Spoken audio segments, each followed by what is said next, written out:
നമ്മളിന്നിവിടെ ഉണ്ടാക്കാൻ പോകുന്നത് കക്കിറച്ചി ഫ്രൈ ആണ്. നമ്മളത് ചെയ്യാൻ തുടങ്ങുന്നതിന് മുമ്പ് എല്ലാവരും ഒന്ന് ചാനലൊന്ന് സബ്സ്ക്രൈബ് ചെയ്യണം, ബെൽ ബട്ടണും കൂടി ഒന്ന് എനേബിൾ ചെയ്യണേ. എന്നാൽ മാത്രമേ ഞാനിടുന്ന എല്ലാ വീഡിയോസും നിങ്ങൾക്ക് നോട്ടിഫിക്കേഷൻ കറക്റ്റായി കിട്ടുള്ളൂ.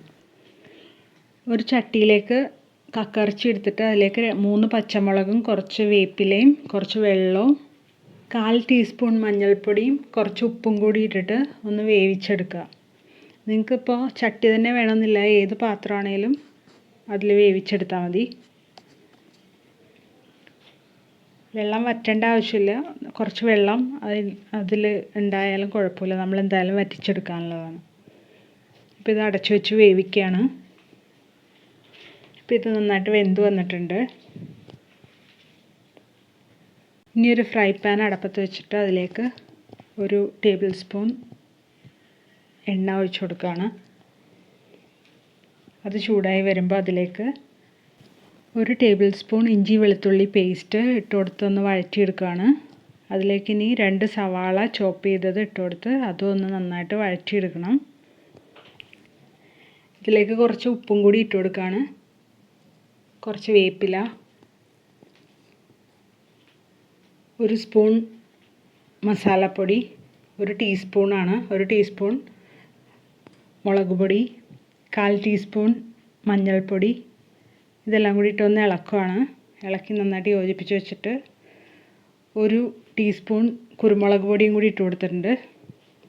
ഇതെല്ലാം ഒന്ന് മിക്സായി വരുമ്പോൾ നമുക്ക് വേവിച്ച് വെച്ചേക്കണ കക്കിറച്ചി ആ വെള്ളത്തോടു കൂടി തന്നെ ഒന്ന് ഇട്ട് കൊടുക്കാം. അപ്പോൾ ഈ മസാലയൊക്കെ അതിൽ പിടിക്കാൻ നല്ല എളുപ്പമായിരിക്കും. ഇനി ഇതിനിപ്പോൾ മിക്സ് ചെയ്ത് വന്നപ്പോൾ ഇത്തിരി കളറ് കുറവായിട്ട് തോന്നുന്നുണ്ട്, അതുകൊണ്ട് ഞാനൊരു 1/2 ടീസ്പൂൺ മുളക് പൊടിയും കൂടി ഇട്ട് കൊടുക്കുകയാണ്. മുളക് പൊടി നിങ്ങളുടെ മുളകിൻ്റെ എരിവിനനുസരിച്ചും നിങ്ങളുടെ ടേസ്റ്റിനനുസരിച്ചും ഇടാം. കുരുമുളക് പൊടി അതുപോലെ തന്നെ ഇഷ്ടമുള്ള പോലെ ഇടാം. പിന്നെ കുരുമുളക് പൊടി ഒരിക്കലും സ്കിപ്പ് ചെയ്യരുത്, അതാണ് ഇതിൽ ഏറ്റവും അത്യാവശ്യമായിട്ട് വേണ്ട സാധനം. ഇനി നമ്മളിത് ഒരുവിധം വറ്റി വന്നിട്ടുണ്ട്, കളറൊക്കെ ഒന്ന് വ്യത്യാസപ്പെട്ട് വരുന്നുണ്ട്. ഇതുപോലെ ആകുമ്പോൾ നിങ്ങൾക്ക് വേണമെങ്കിൽ ഉപയോഗിക്കാം, പക്ഷേ ഒന്നുകൂടി കറുത്ത് ഇതുപോലെ വരുമ്പോഴാണ് നല്ല ടേസ്റ്റായിട്ടിരിക്കുന്നത്. അതുകൊണ്ട് ഇതുപോലെ ആവണ വരെ നിങ്ങൾ വെയിറ്റ് ചെയ്യണം.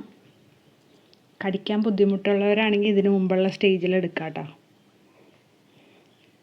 ഇതൊന്ന് നന്നായിട്ട് ഇളക്കി കൊടുത്തുകൊണ്ടിരിക്കണം. നന്നായിട്ട് പൊട്ടി വരും. എല്ലാം പൊട്ടി തീർന്നു നല്ല ചുമന്ന നല്ല ബ്രൗൺ കളറായിട്ട് വന്നിട്ടുണ്ട്. ഇത് എല്ലാവരും ട്രൈ ചെയ്ത് നോക്കണം. ഇഷ്ടമായെങ്കിൽ സബ്സ്ക്രൈബ് ചെയ്യാനും ബെൽ ബട്ടൺ ഒന്ന് എനേബിൾ ചെയ്യാനും മറക്കല്ലേ.